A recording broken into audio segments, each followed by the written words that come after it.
Right,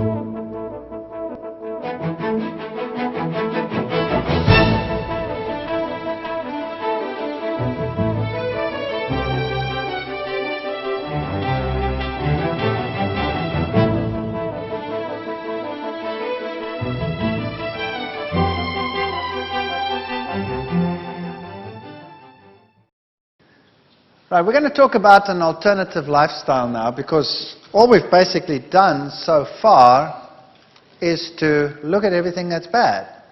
And like my friend said to me, I've listened to all your lectures, I now drink water and breathe fresh air, how long do I have to live? Or like my friend in the back there said, he closes his eyes and he says to the Lord, Lord, remove everything from my plate that's bad for me, and now he's scared there's going to be nothing left when he opens his eyes again. Well, is there still something to eat, or is there nothing to eat? That is the question we'll have to start looking at. Remember, we spoke about per capita meat consumption and how it affects your lifestyle and your health, colon cancer incidence. Obviously, we saw that animal products are problematic. They are correlated to cancer, and we looked at animal husbandry, we looked at osteoporosis and what effect it has, and all these issues. I perhaps would like to share just one little experiment that we did as well, because sheep were developing skew legs. We decided to have a look at what the effect of the diet is that they were feeding these animals as to why they were getting skew legs. There's a sheep with slightly skew legs, and there's one that can hardly walk from the skew legs that it has.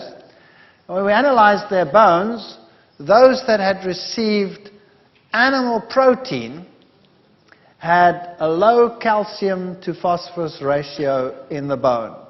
So they had a decline in the various bones, the vertebrae, the ribs, and the cannon. In all three of them, the more animal protein one added to the diet.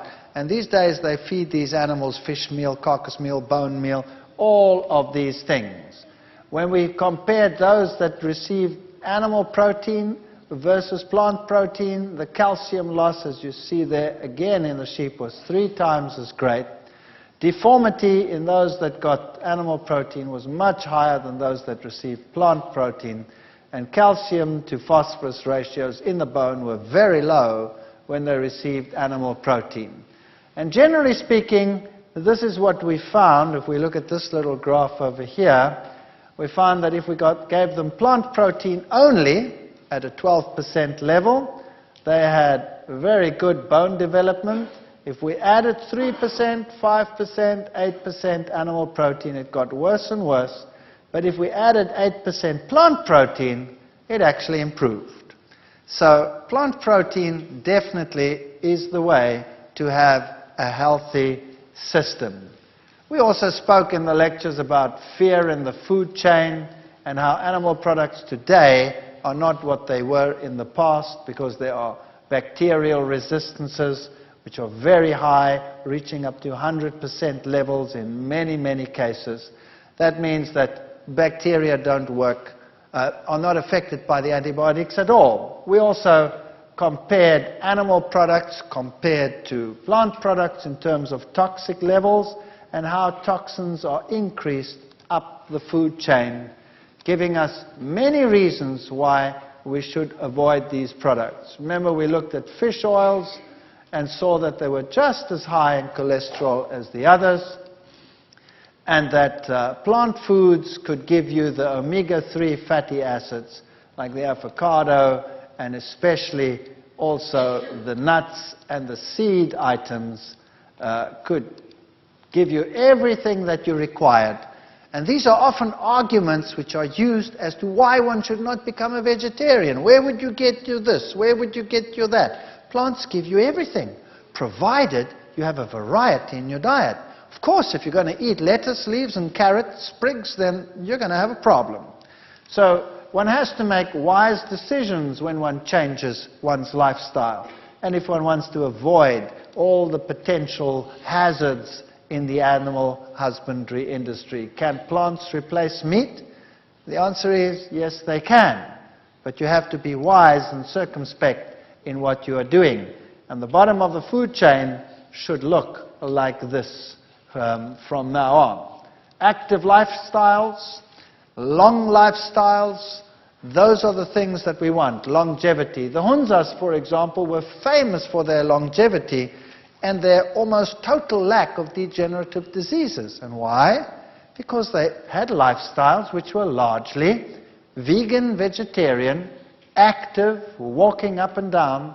There are many aspects which confirm that a vegetarian diet is healthier. Even the tabloids today will say vegetarians live longer and also are considerably healthier.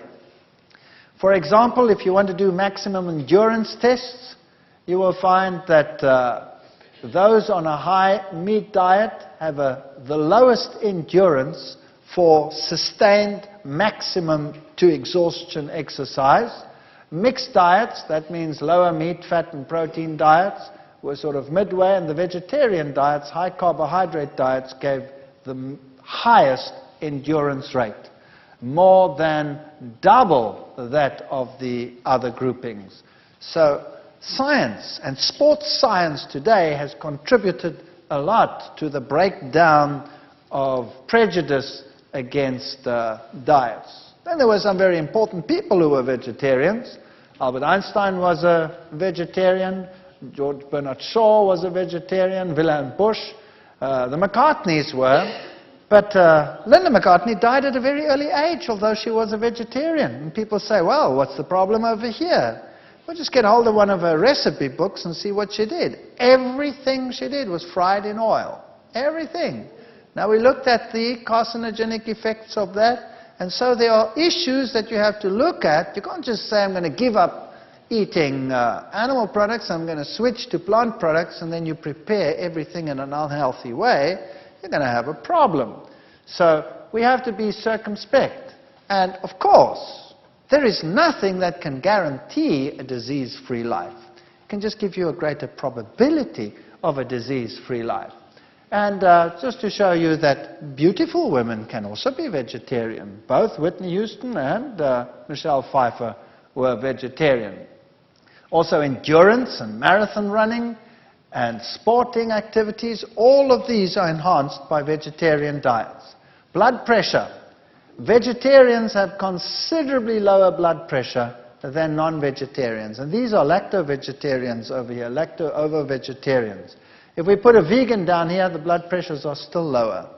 In fact, most vegans, when they go to the doctor to have their blood pressure taken, they say, excuse me, are you still alive? Because the blood pressures are very, very low. And that is not a bad thing at all, provided you're not dizzy. That simply means that your blood vessels are still supple and flexible and don't need one high pressure to pump the blood through there. They're not constricted. And then, if you're going to buy food in environments that are not so sanitary, like this one over here, where would you prefer to buy? What would you prefer to buy? The vegetables from this man, or would you prefer to buy chickens or meat in a circumstance that looks like this with the flies buzzing around? Well, even in the worst of circumstances, you're still going to be safer with the vegetable products than with the others. And you don't know what these things have been eating and what they have been fed. Now, what about the vegan-vegetarian lifestyle? Isn't that a dangerous lifestyle? And isn't it a fact that if you become a vegetarian, you should look something like this? Most people have an idea of a vegan-vegetarian as a thin, little, pale, little individual, hardly capable of moving. That's the sort of idea that they have of these people. And let's face it, some of them are like that.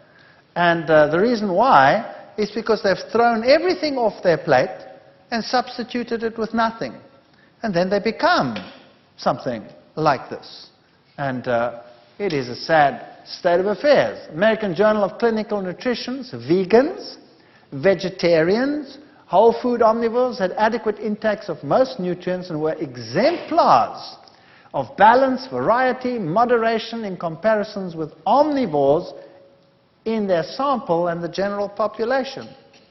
Also, they were more in line with current dietary recommendations for nutritional intakes than were omnivorous diets. So when they actually compared the diets according to the recommended daily food intakes, the vegetarians weren't doing so badly at all. In fact, they were doing better than the omnivores. Now, they will tell you it's not safe to be a vegetarian because you'll have iron problems, B12 problems, vitamin D problems, etc., etc. Is this really so? Iron problems, you will have a greater probability of iron problems if you use dairy products because of the parameters that we discussed in that lecture. B12 is the one issue we will have to discuss. Vitamin D will be a problem only in areas where there is constant cloud cover. And even there you have UV coming through, so if you have exposure to the sun, you should be fine. You need exposure, but people today want to sit inside all the time. Here are stomach bacteria with decreasing gastric pH. Notice that the lower the pH, the fewer bacteria. The higher the pH, the more bacteria. The same in the intestine. The lower the pH, and so from the front to the back, where the acid starts coming in, you have an increase in the number of bacteria. Now, B12 is not produced by any animal in the world. It's produced by bacteria. And there are certain bacteria which in our intestines are quite capable of producing B12. Unfortunately, with the lifestyles that people have, these bacteria only occur here where there's an increase, and they occur in the last part of the intestine. And so they're too far back for us to benefit from them. So we produce the B12, but we do not absorb it. If, however, we were vegans, and we took care not to mix fruits and vegetables, firstly we would have an alkaline saliva, and we would have bacteria in the mouth which would produce B12. And they don't produce bad odors. Bad odors come from poor fermentation in the stomach. So you would have B12 production in the mouth, plus the pH in the stomach would seldom, if ever, go below 4.5, so you're sitting with far less acidity. That means you're starting off here at a much higher level, and then you should be able to have B12 production. Now, there are other factors which affect B12. That's intrinsic factor. If you don't have that, whether you're a vegetarian or not, you're going to have a trouble with that. High acidity, which is more problematic for meat eaters than for vegetarians, would be a problem. And in fact, most of the world's population is largely vegetarian. Whole parts of India, large parts of Asia, Central Asia, for example, Central African populations, large parts of these, they don't have B12 problems. Western lifestyles, we sometimes do have B12 problems. So personally, I think that they are making a mountain out of a molehill, but I would suggest that if you are worried about these issues, if you have a high-stress lifestyle, which affects absorption in an acid environment of B12, well then take a supplement, or take a fortified milk that has B12 supplementation. But generally speaking, we do have the bacteria that produce the B12. So my suggestion, as I said again, is supplement if you have a high-stress lifestyle and all of these, or otherwise test yourself regularly. Once a year, have a test, because B12 is maintained in the body for a long, long time, many years, and you won't run out overnight. So if you have regular tests done once a year or so, and you're fine, then you have nothing to worry about. If it's low, well then take a supplement. And the same would apply to people that eat meat. They are just in as great a danger. In fact, more of them suffer from B12 deficiency than anyone else. If we look at minerals, we need all these minerals: calcium, potassium, iron, manganese, fluorine, selenium, tin, phosphorus. There's a whole host of minerals that we need, and you will find that they have all these different functions. They're in bone, act for alkalinity, blood, they're antioxidants, they're for thyroid function, enzyme functions, you name it. And vitamins and minerals have to interact with each other.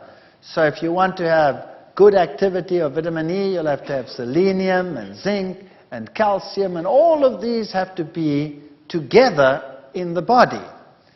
And vitamins also interact with each other, so you don't want to take selective vitamins. You want to have everything in a balanced format. And the minerals interact with each other, and no one mineral is an island and independent of each other. And here's a major problem in the world today. You see, plant foods can produce vitamins, sometimes if they're not mineral dependent, just by photosynthesis. But where do plants actually get their minerals from? They get them from the soil. Now, what if the soil in an area is depleted? What do you do then? Well, then you have mineral-poor plants. And if a plant is mineral-poor, then it has the problem that it doesn't fight infections so well. It's very prone to pests coming and taking advantage of the situation. And so the problem is that they start spraying these plants more and more and more. And most farmers only substitute their ground with about 5 or 6 minerals. They don't take care of all the minerals. We need all the minerals. So the very best thing that mankind could do is to reintroduce organic farming, where they make sure that their soil has every single mineral required for growth. That means you start using rock phosphates and calcitic limes and things like that, which have every mineral under the sun as your basis, and start producing plants like that. Now, that's a little bit more expensive than the other fertilizers, but the rewards would be tremendous. That's one issue. If you're living in an environment and these plants are too expensive, and you don't even know whether they're doing it right or not, then I suggest you get foods from a variety of places. And then there's one other thing I would like to talk about while we're busy with minerals, and that is salt. The scientific world tells you that you should not use salt at all in your cooking because it produces high blood pressure and it's bad for you and what have you. And people develop all kinds of diseases. And if you're really, really run down and really, really sick and you have money to burn, then the Europeans in particular, they like going to these cure places where you have the hot springs with the mineral-rich waters and the salt waters, and they go and lie in the salts and they drink this water that comes out of and they feel like $1,000,000 and their blood pressure comes down and everything is right. So they're using a salt cure to solve their problem. Then they go back to their normal society and their normal lifestyle, and very shortly they have the same stress and the same blood pressure problems and the this and the that and the other. Now, I have a problem here. How come the salt can actually cure some of these things and the salt cause the things at the same time? Does it make sense? It doesn't really make much sense if you think about it in those terms. Now, what is the main salt that is used in the world today? It's sodium chloride. Now, salt should have 84 minerals. Rocks out there, sea, the salt in the sea contains 84 minerals. And the fish and the animals in the sea, without pollutants now, are perfectly happily and have lived there for thousands of years, quite happily, reproducing and not being diseased. Although there's a lot of salt in that water. But it is 84 mineral salt. Now, unfortunately today, when they harvest the salt, what they do, industry has so many requirements for various catalysts and various elements that they refine the salt. And they take all those elements out. And eventually they leave you with 2 elements, sodium and chloride. If they could refine them, they would do that as well and sell you only the sodium and only the chloride. But unfortunately, the sodium would explode and the chloride would kill you.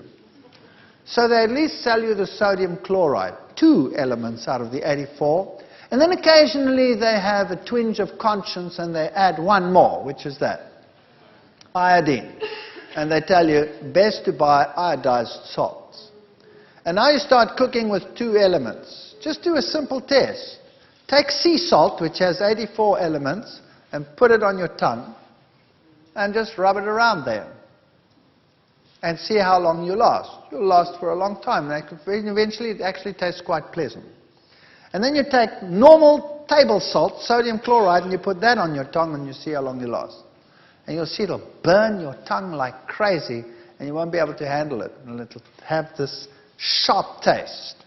So my suggestion is, when you start using a little bit of salt, because without salt everything tastes kind of bland, doesn't it? Use sea salt. Why not use sea salt? Or better still, if you can, rock salt. In some areas you get rock salt cheaply, but sea salt would be just fine. They use sea salt in any case. A good suggestion would be to use a little bit of sea salt. You know what?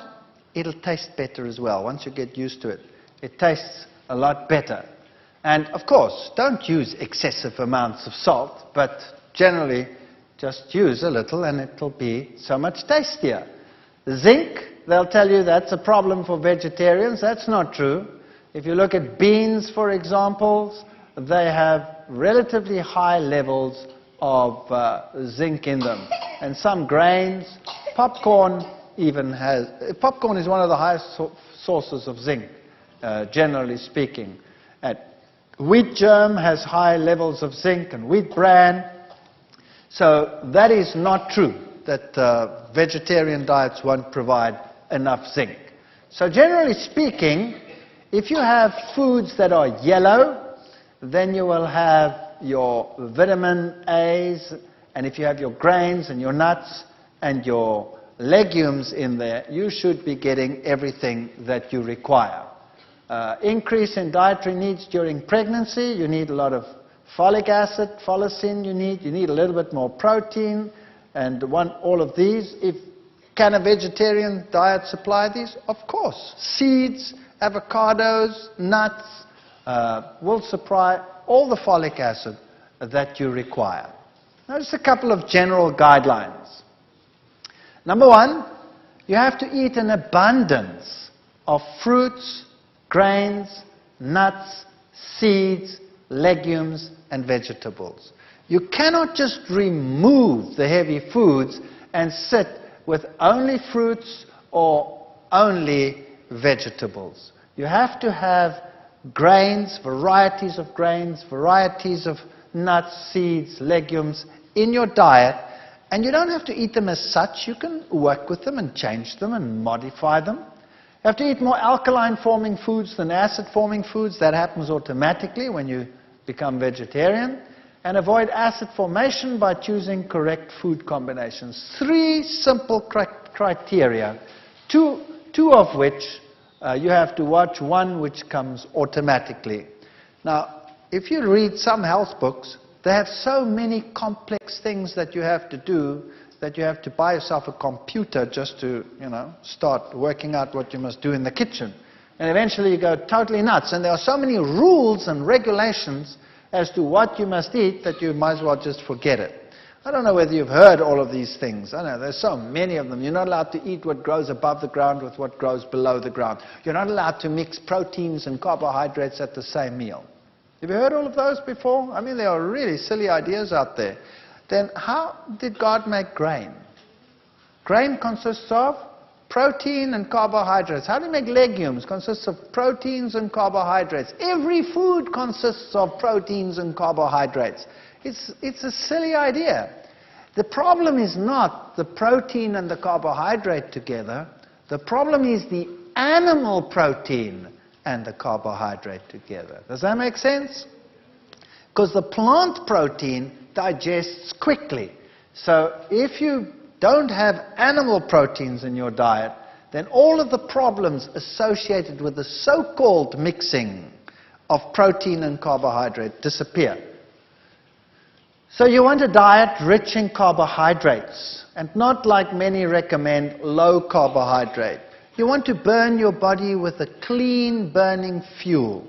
You want to have enough fats in your diet so that you do not become lean and emaciated on the one hand. And of course you need the fatty acids, the essential fatty acids, which you can only get in fats.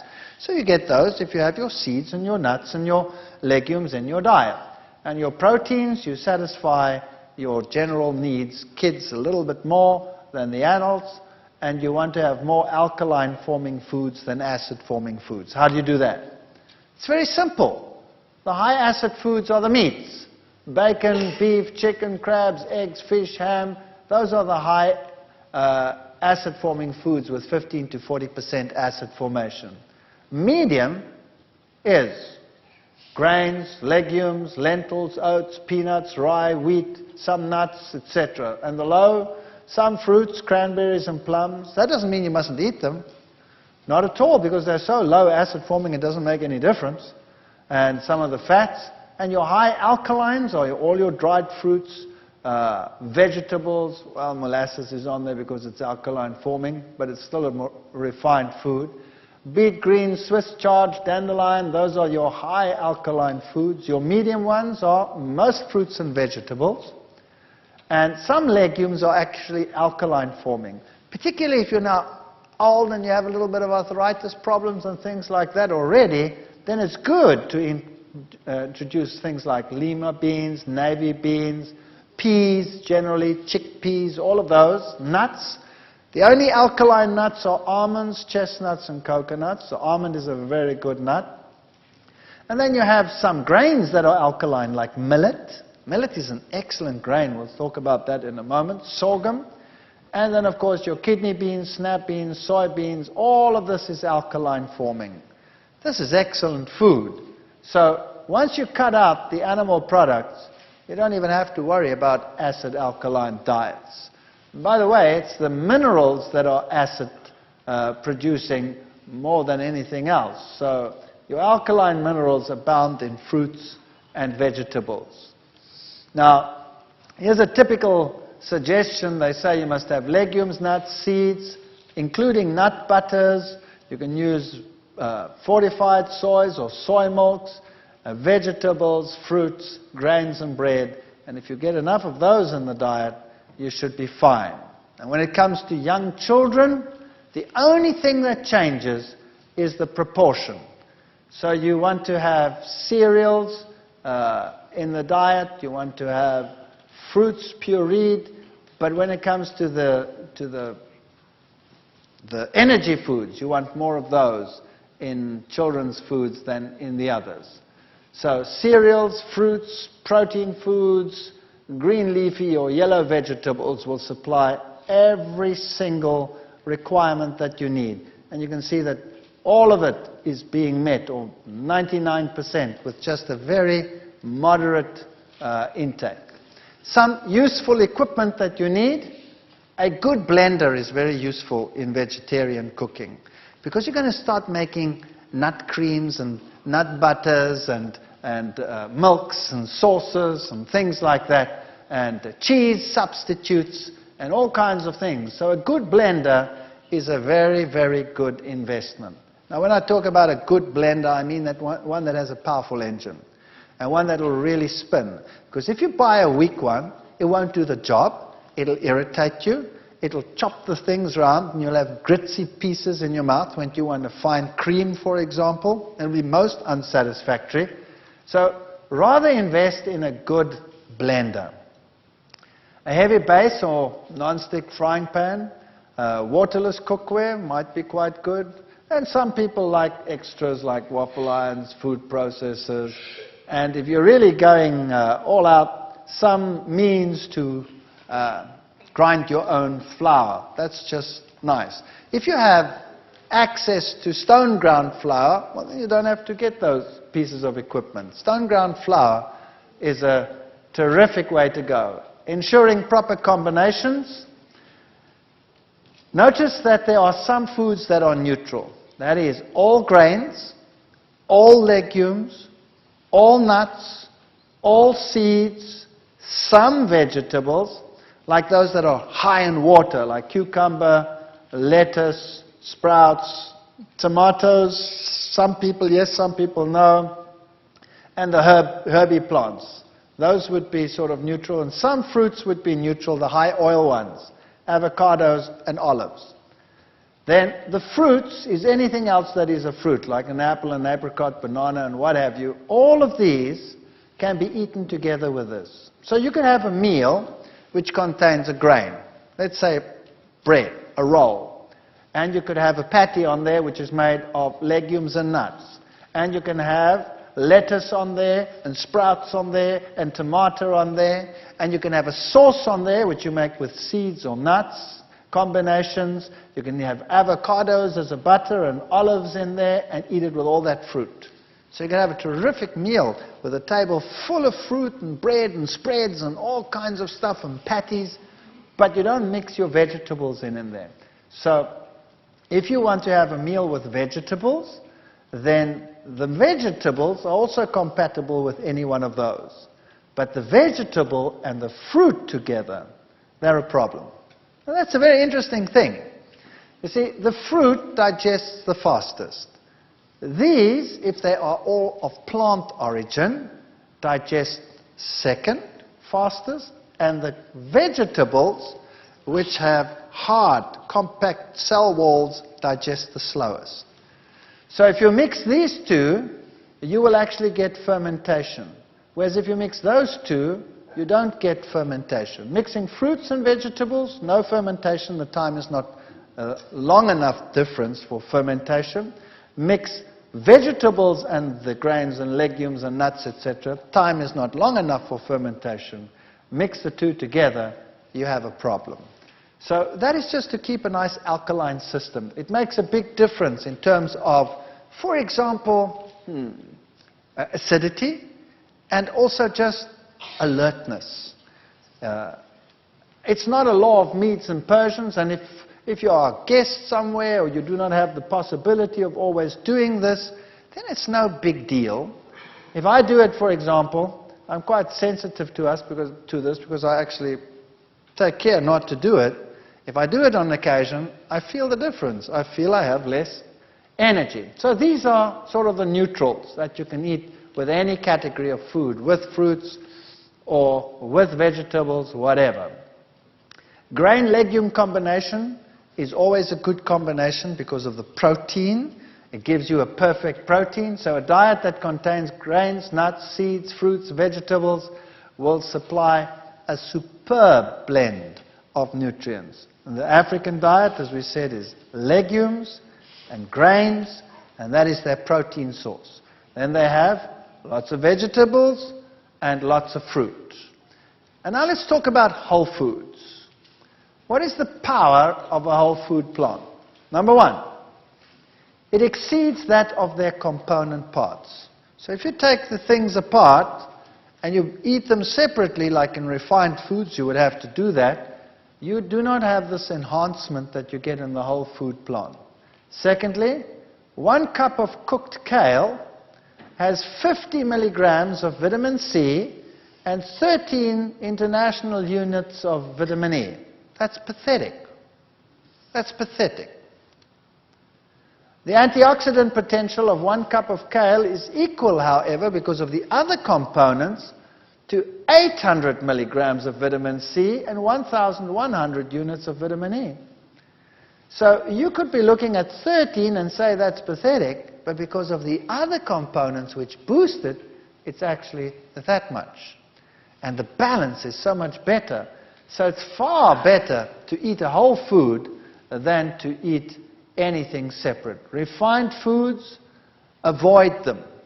Now, you know, everybody occasionally gets sick of healthful eating. I do.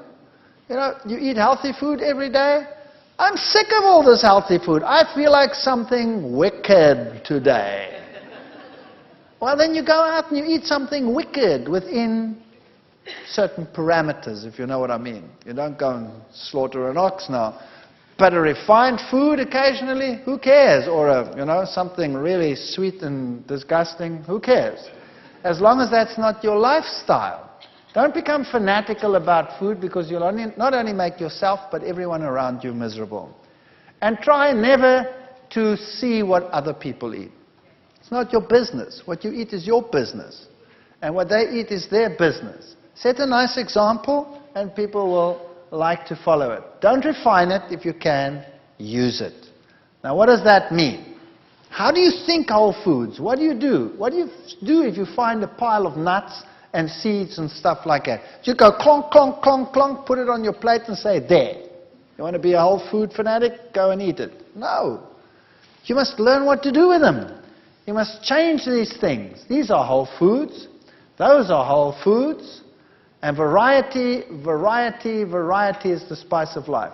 By the way, eating breakfast saves lives. Possible reducing the risk of a heart attack. If you have a problem during the day and clot potential, those people who are breakfast skippers have a 2.5 greater probability, in other words, 2.5 times the risk category to a person that eats normally and has breakfast. So 2 to 3 hours after awakening, if you had breakfast, you are better off than if you do not have it. The advantages of eating breakfast is more efficient problem solving, improved memory, improved verbal fluency, attention span, better attitudes, better scholastic performance, and that's a good reason why you should have breakfast. These are all the nice whole foods you can find in some stores. Now let's think about what we can do with specific foods. And I think perhaps we should do this in the next session.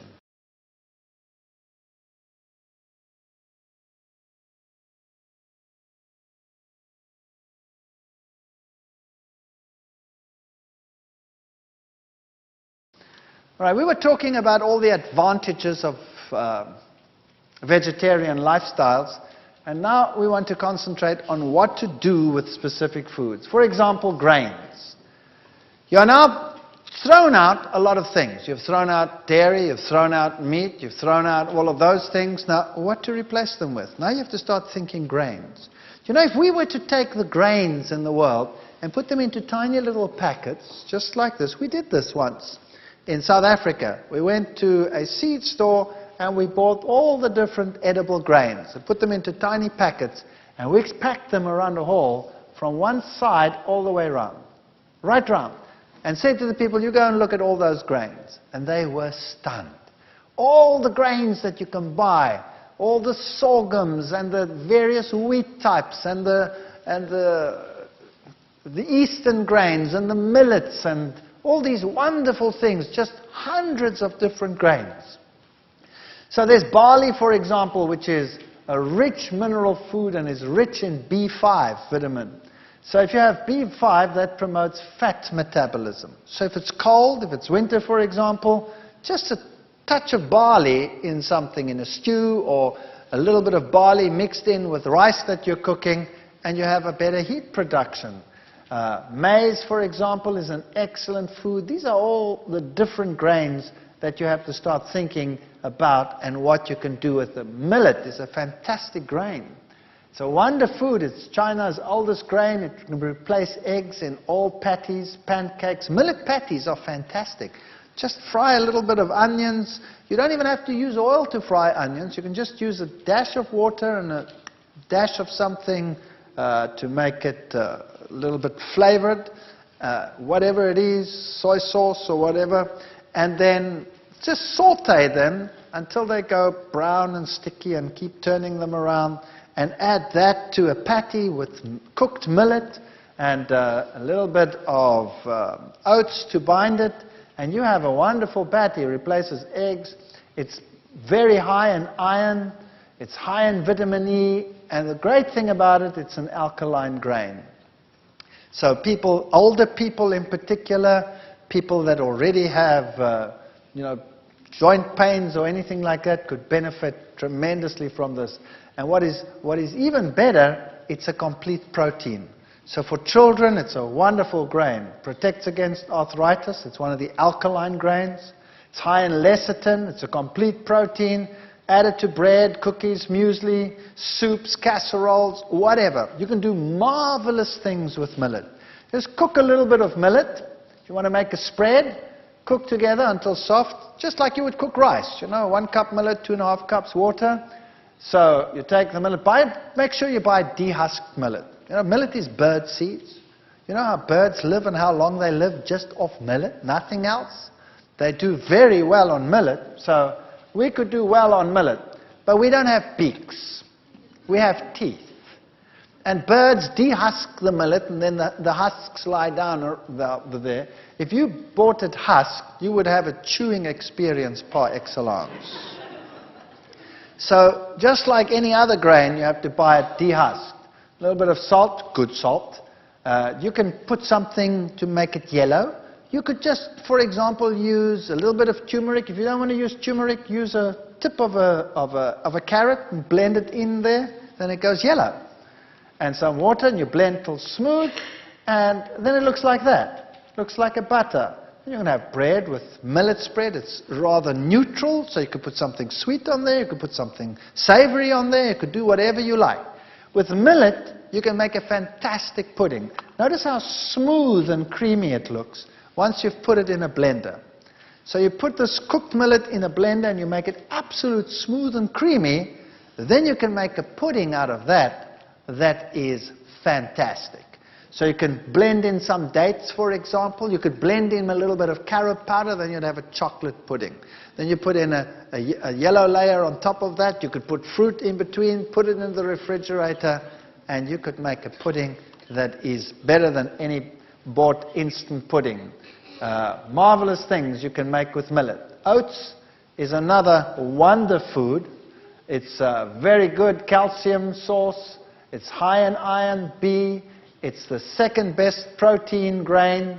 It's a superbly digestible grain. So old people, young people, use these. You can use the oats to make granolas, to make mueslis, to make patties. You put it into everything. It takes the place of an egg any time. You can make waffles with oats, blend it and use it as a waffle base.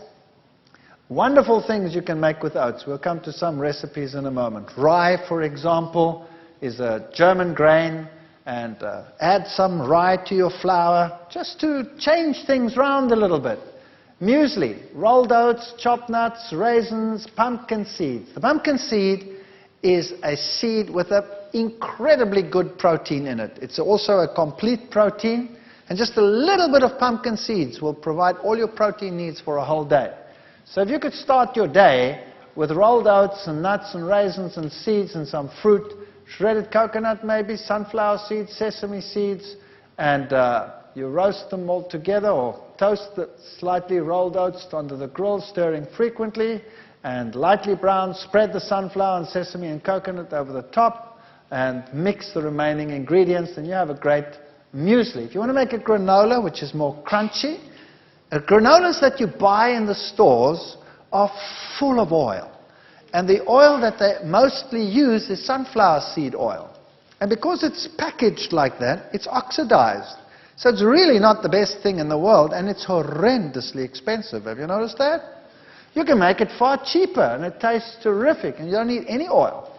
You can take rolled oats, say 8 cups rolled oats, a little bit of sunflower seeds, some coconut if you like, chopped nuts. You can vary that as you like. But this is your binder.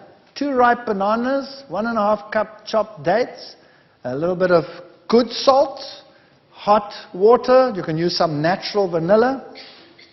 And these mixtures over here, you stir the 2 mixtures together, and you mix this in a blender, all in a blender. Then you have this liquid, and you mix them all together.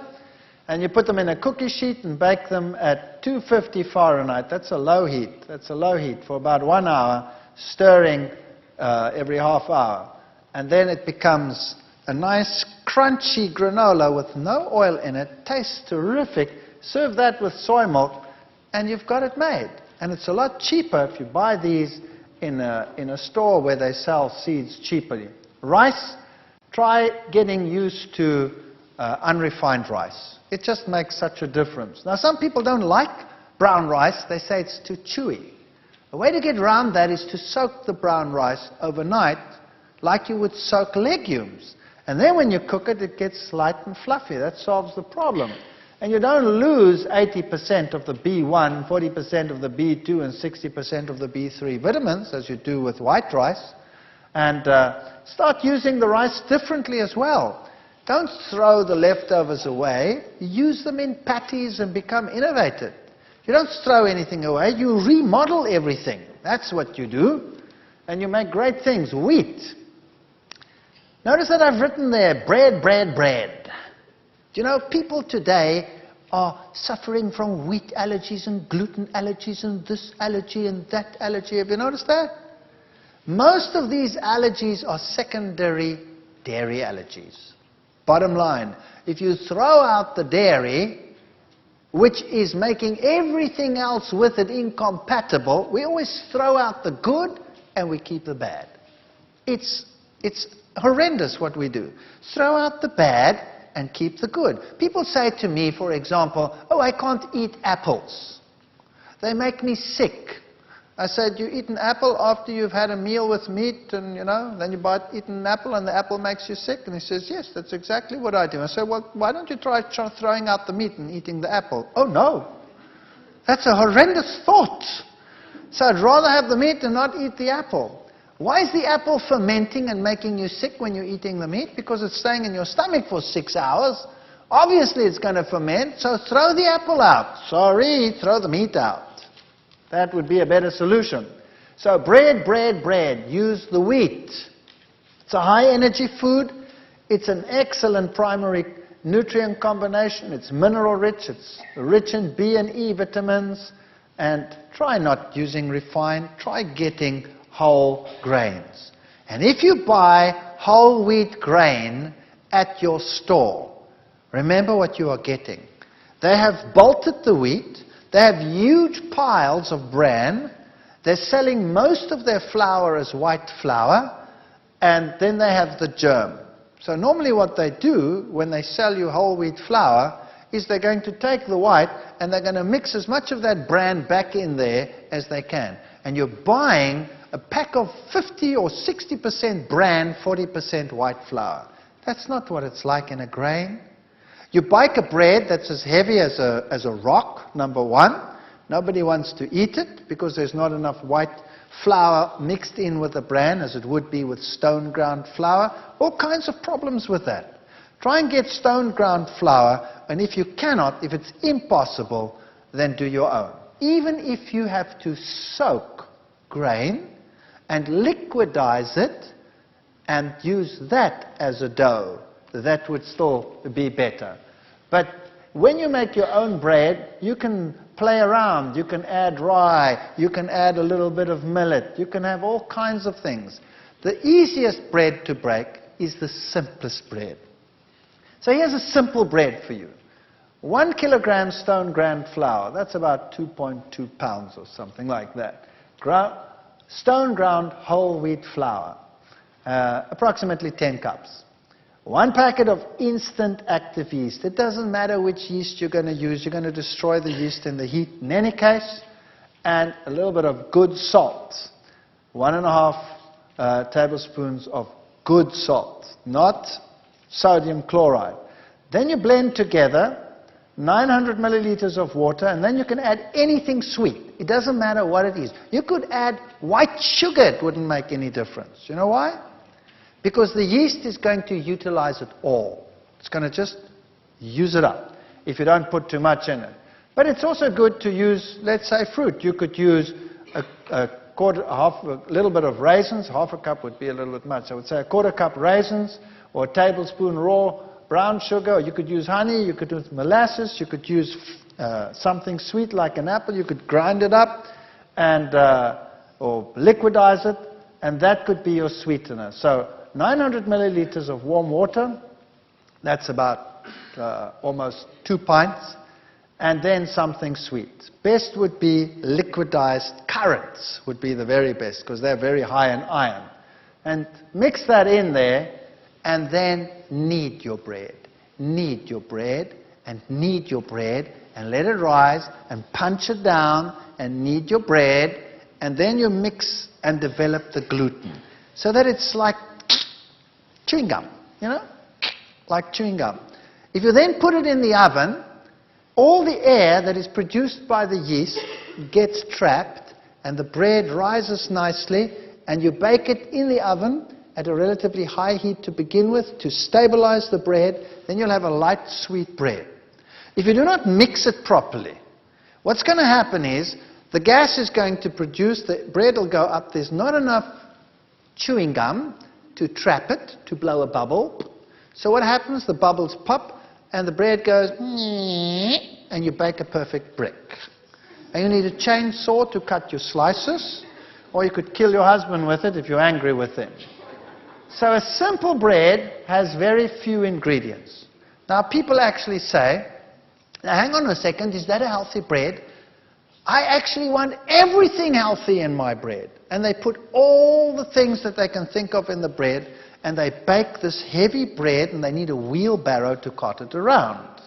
And it's soggy and heavy. You don't have to build a perfect meal into a bread. You eat the meal that's perfect together with the bread. So you eat all the other things with it and make it a balanced meal. So the simpler the bread, the more likely it's going to work. And once you've learned to eat this bread, all other bread tastes like cardboard.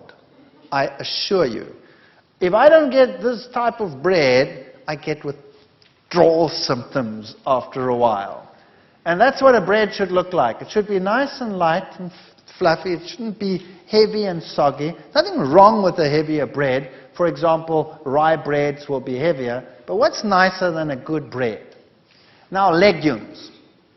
We have to start thinking legumes. Carrot beans, chickpeas, kidney beans, lentils, lima beans, mung beans, broad beans. Peanuts are a legume. Have you ever thought of buying raw peanuts and soaking them like a legume and then making patties out of them? They don't taste like peanuts at all.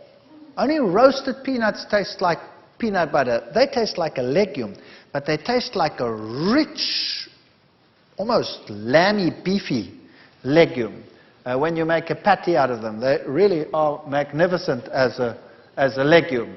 The soya bean, etc. But now you have a problem. People say, I explode when I eat legumes. I cannot handle them. Now, let's understand something about legumes. You have to pre-soak legumes.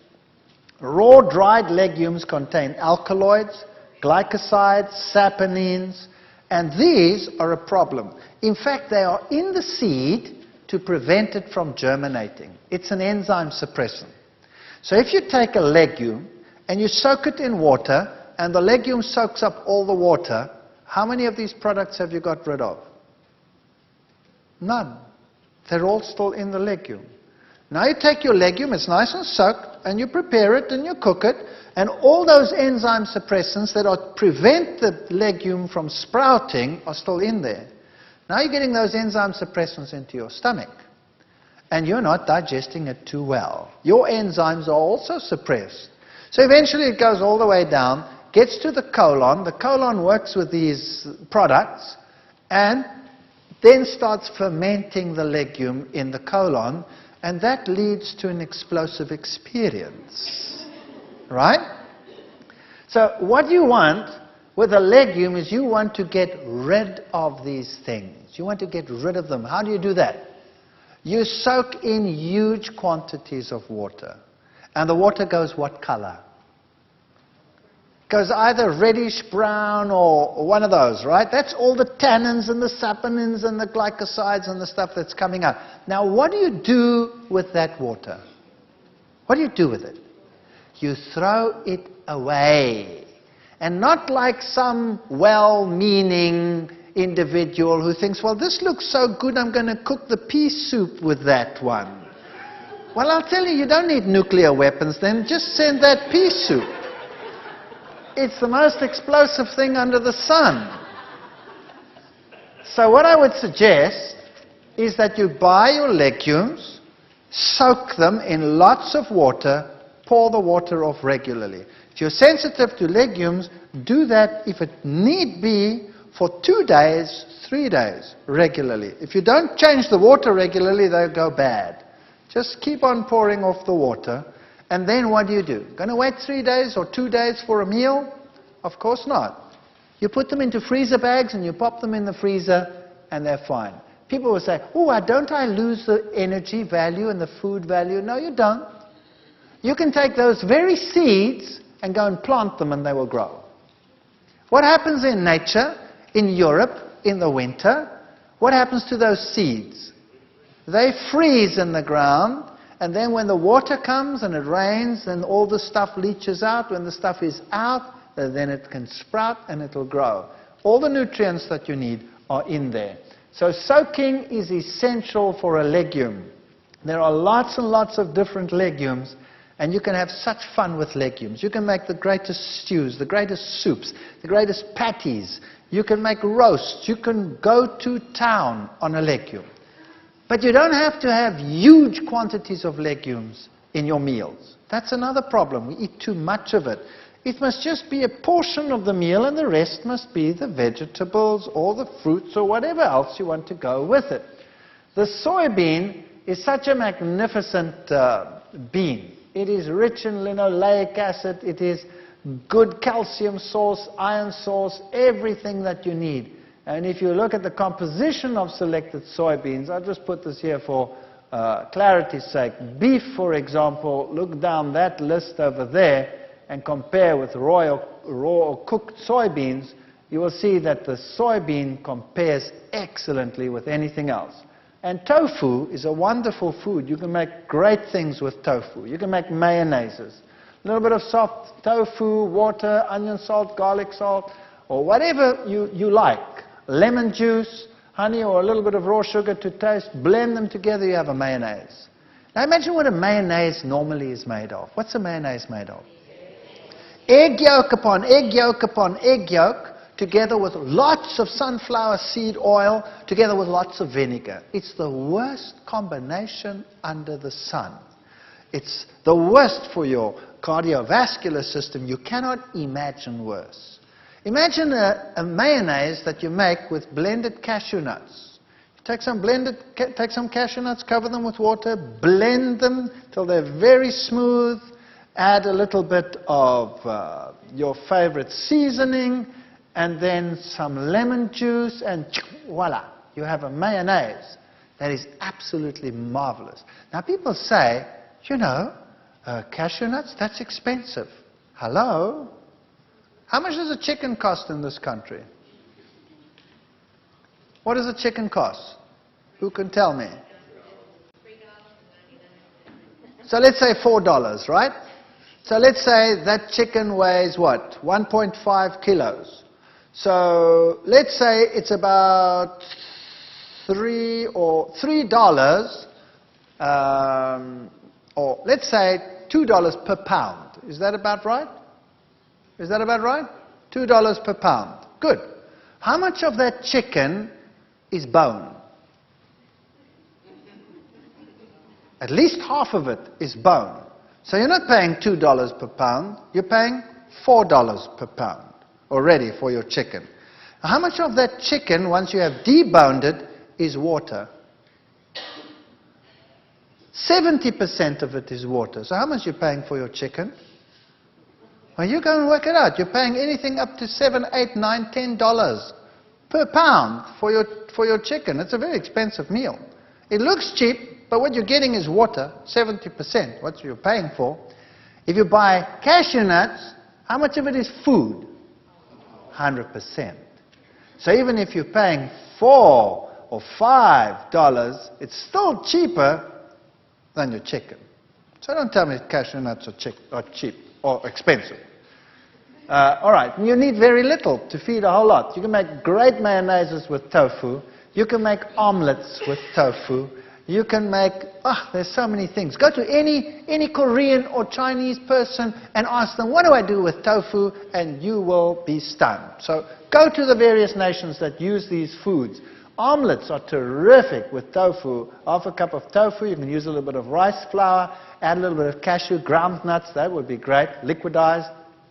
And then your various condiments, put a little bit something yellow in, and then use a non-stick pan to make an omelet. You can put your favorite filling in there, close it up, and serve it, if you really want to be wicked, with whatever, with fries that you've made with olive oil and a nice salad with it, and it looks and tastes just great. And sometimes omelets made with tofu stick a little bit more to the pan than others.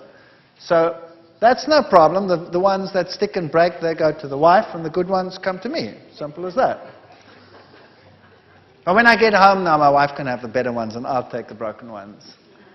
No-bake tofu cheesecakes. You can make cheesecakes. You can make the most wonderful things. You can use agar-agar as a binder that has no animal products in it, or you could use MS. You get MS in your country, which is a wonderful substitute for gelatine, which is made from horses' hooves and skin scrapings and trotters and all kinds of stuff like that. And wonderful things you can make with juices that you blend in. Just ask the fundis how to make these things. You can make waffles. Simple things. Soak soybeans. Blend them all together with some rolled oats, and you make waffles. Wonderful stuff. They bake a little bit longer. A normal waffle with an egg is finished in a minute. This one takes about 5, 6, 7, 8 minutes to bake through. Now, you don't want to wait that long. So what you do is, when you're bored one night and you're not doing anything, then make a mix and start making lots of them. Or the kids are doing something, they're watching television, in between advertisement break, change. Then get all these things done and make a whole pile of them, pop them in the freezer, and you have waffles. When you want breakfast with waffles, take your waffles out, pop them in the toaster, and voila, you have waffles. You don't have to wait forever. You can make quiches.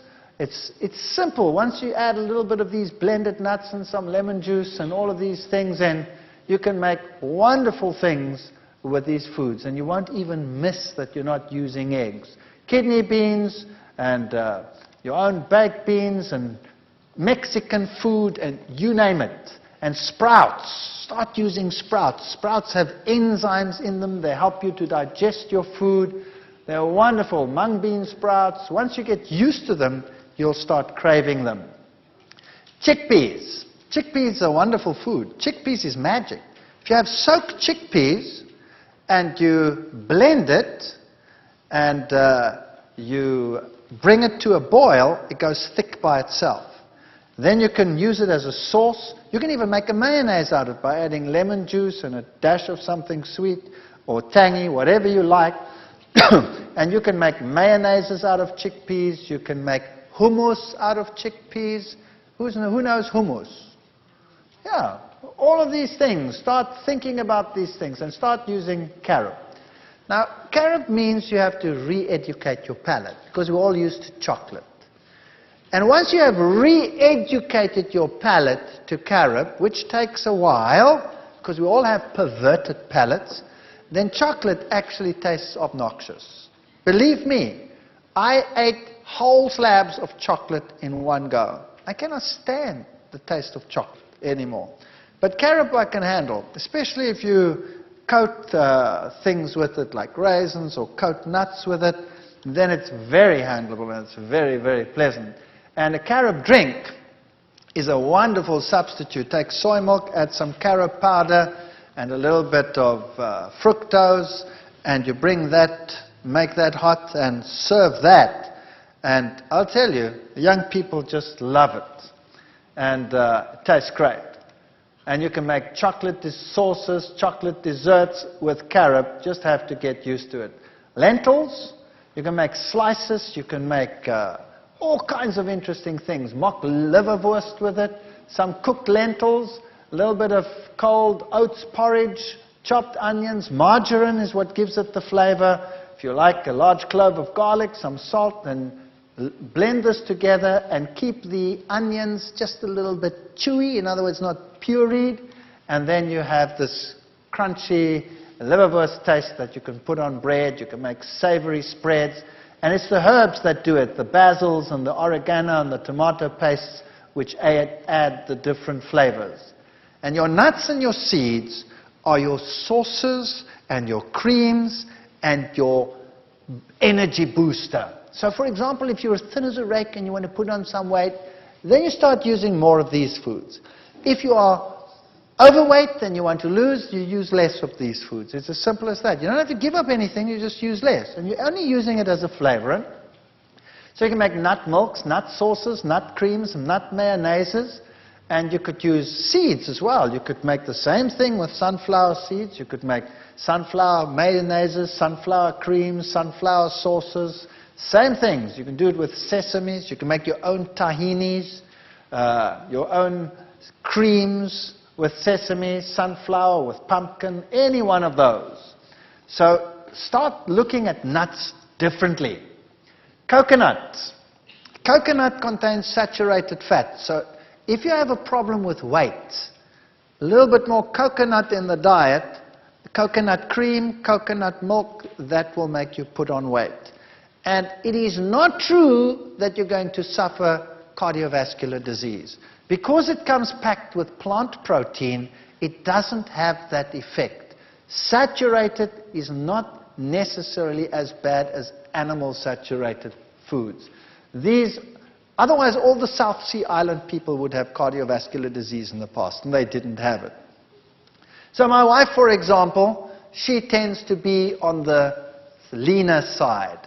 So she just adds some coconut cream, and she makes puddings with coconut cream. And me, I tend to battle with this little fellow over here. So I tell her, less of that for me, thank you. And I don't have that stuff, and she has that stuff. This is how you modulate your weight. It's a very good way of doing it. Nut mayonnaises. Cashews, so half a cup of cashews. You could use sunflower seeds, but the cashew one just tastes pizzazier. Water, so you could use some fresh garlic if you wanted. You could leave it out. Onion powder, some good salt, lemon juice. And if you want to have a slightly sweet sour, you could use a little bit of honey or something like that. And it's so simple. You just blend it together until smooth, and then you add the lemon juice and it goes thick by itself. And then you have a mayonnaise. If you take that same sauce and you put it in a saucepan and you bring it to a boil, it makes the creamiest stroganoff sauce that you can imagine. If you have a patty and you put that on top as a butter, it is absolute wickedly good. Pimento cream sauce, you make the same sort of thing with the cashews or the sunflowers, and instead of putting cheese on your pizza, when you make one, you pour this over your pizza and you pop it in the oven and you bake it with that, and it's delicious. And once you start getting used to that, cheese actually tastes like rubber after that, and you won't want to change. Lasagnas, if you use your noodles and your tomato and your onions and your whatever you want to put in between, and then you put this cashew cream sauce in between your layers and one on top, and you bake it with that, the aroma is enough to kill you, in a nice way, of course. And you can do, we do this in the field. Occasionally, once every 15 years, I get to go out in the field, and you take a nice pot, and you put this over the coals and the fire, and you put a lid on top, and you put coals on top, and you bake this thing in the coals. I'll tell you, the people come running and say, "What's that?" And it tastes terrific. As I said, don't neglect the pumpkin seeds. Throw them into your mueslis, throw them into your breads, and don't neglect your sesames. Use the sesame butters and the sesame creams for your bread. Ladies, sesame is one of the richest sources of iron. So it's an excellent source of iron. So try and get used to tahini. If you don't like the taste of tahini, then just take a teaspoon of it and add it to your sauces that you are making, just to give it that pizzazz. And you can make butters and milks and what have you.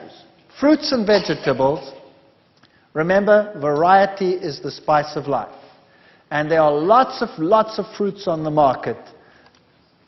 And most of the world today thinks fruit means bananas and apples. Isn't that right? That's what people buy, bananas and apples.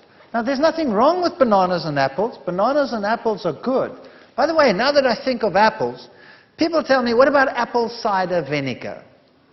Apple cider vinegar has the good components, some of the phytochemicals of apples in it, which is good for you, but it still has acetic acid in it, which is bad for you. So why not take a little bit of apple juice and add some lemon juice, and then you have apple cider vinegar that is not with acetic acid, but is with citric acid, which is much, much better. So you can start playing around with your vinegar sauces. Rather use lemon and use apple combination to make your sauces like you want them. There are melons and olives and papayas and all of these things. So when you start thinking fruit, start thinking like this. Then you get peckish. Doesn't that look great? And even if you preserve them, they're still better than nothing. Preserved fruit is better than no fruit.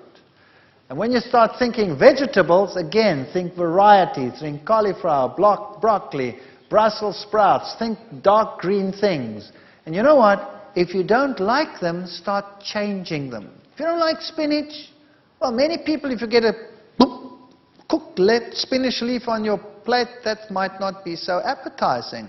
How about sautéing some onions, chopping the spinach, and putting them together, and then adding a little bit of cashew nut cream and making a creamy, delicious spinach that really tastes like something and has some zuma in it. Get a little bit of pizzazz into your cooking. So everything doesn't have to be bland on your plate. It can be wonderful. And start becoming innovative. Start thinking what to do with the leeks and the garlics and the onions. And remember, these are your top 10 fruits in the world in terms of the antioxidant power that they have in them. Strawberries. You live in a strawberry country. And plums are very good. Oranges, red grapes, kiwi, grapefruit, white grapes, banana, apple, tomato. And gentlemen, remember, the tomato is an anti-prostate cancer fighting food. So start using tomatoes, lots of them, and get used to them. And the antioxidant vegetables, I wouldn't put corn on that list because that to me is a grain, but nevertheless, leave it there. Kale is very good. Spinach, Brussels sprouts, alpha, broccoli, beets, red bell peppers, onions. I would put cabbage in there as well as one of the best antioxidant foods. So the cabbage family in general, kale of course is part of the cabbage family, and wow, that's a power food in terms of iron and in terms of calcium. Wonderful food. So start using these things. Food sources that fight cancer. Brussels sprouts has sinigrin, broccoli has sulforaphane and other components as well. The red grapes has resveratrol, citrus has limonene. So if you have a variety of foods, you get a variety of anti-cancer agents. If you only have one food in your diet, you'll only have one anti-cancer agent. So why not fight on all fronts if you can? So remember, your high anti-cancer foods are garlic, cabbage, licorice, soybeans, ginger, carrots, celery, parsnips, and then your grains generally, and your tomatoes, your eggplants, your peppers. Put these foods into your diet and fight cancer. Now, I've written a book on this. Unfortunately, this book is published by CRC Press and Medfarm, which is not unfortunate in terms of the science thereof, because those are the best scientific publishers in the world. But that means that this book goes out to the medical world. That was my target, to try and reach those that can affect most of the people lower down. So if you want to buy this book, it's horrendously expensive. I would not be able to afford this book. So that's the sad part about this book, that it's very expensive because of that. And you don't actually need the book because it has a lot of science in it. If you're interested in that, that's good. There are lots of recipes in that. But there are so many recipe books out there in the world. And there are so many books that put this simply. But you don't want to get one that makes life complicated for you. You want simple, straightforward recipes that tell you how to prepare food in a tasty, wholesome way without 10 million rules to drive you nuts. That's what you basically need. And if you take some of the ideas that we've spoken about today and you go to those who've had some experience in this and start getting involved in cooking schools, or I hear that you have chip programs and things in this country where you might get some wonderful ideas. Then get involved slowly, and as the bug bites you, it will be fun.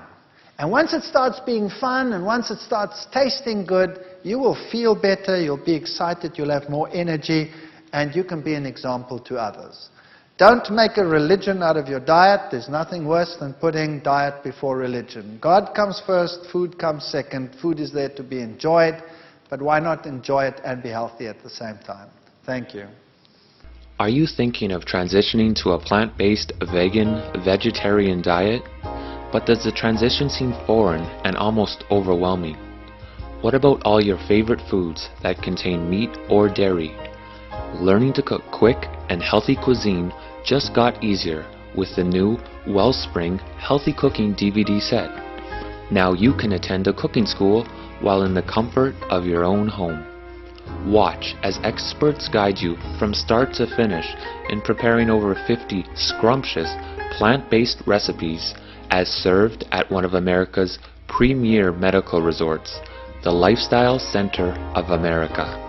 Learn fascinating tips, advice, and shortcuts on how to make healthy meals quick and great tasting every time. Learn the secrets of how to prepare many of your favorite foods in a new, healthier way. From Mexican dishes to Italian dishes, desserts, sauces, and salad dressings, and more. Watch at your own pace and enjoy the handy recipe cards included with each DVD.